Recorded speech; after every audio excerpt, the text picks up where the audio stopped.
whole of the Ravenna Biennale is a report from the front to try and explain what is happening around the world, what the challenges are, and what the battles, as Alejandro calls it, are for architects, politicians, and decision makers.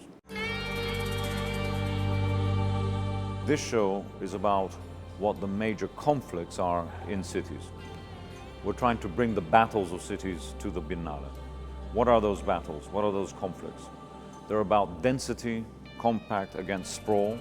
They're about equality against inequality. They're about regulation as opposed to laissez-faire. They're about formality versus informality. What you see in this room is a series of stories of different cities, focusing on one period of time. That is the last 25 years. In the last 25 years, children have grown from this big to having gone to university.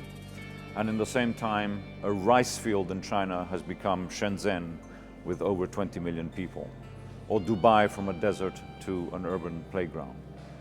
So it's not just a question of size, but speed of change and what actually happens.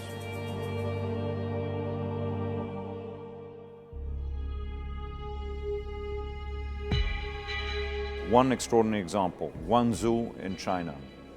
Its population increased by nearly 1,000%, nearly 1,000%. But its footprint, the size that it grew, is 3,500%. Now that becomes unsustainable in terms of the environmental damage, but also the social impact.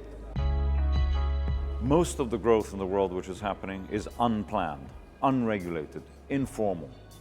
1 out of every 3 citizens who will live in cities in the next 20 years will live in a place without running water or basic services. In analyzing in this exhibition conditions across the world, in Africa, in Asia, and Latin America, we can see 2 things happening.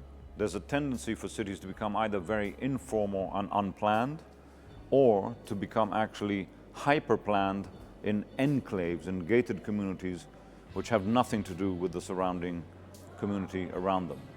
What we show, therefore, solutions from above, imposed, but also a series of solutions which come from the ground, where architects and planners, as everywhere else in the Biennale, in the Ravenna show, are giving examples of positive work. But the story of this exhibition is that you can't resolve the problem for both sides.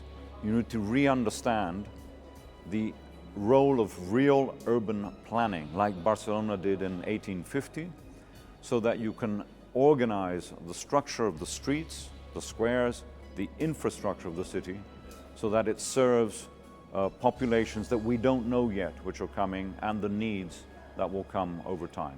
That's what the main message of this exhibition is about.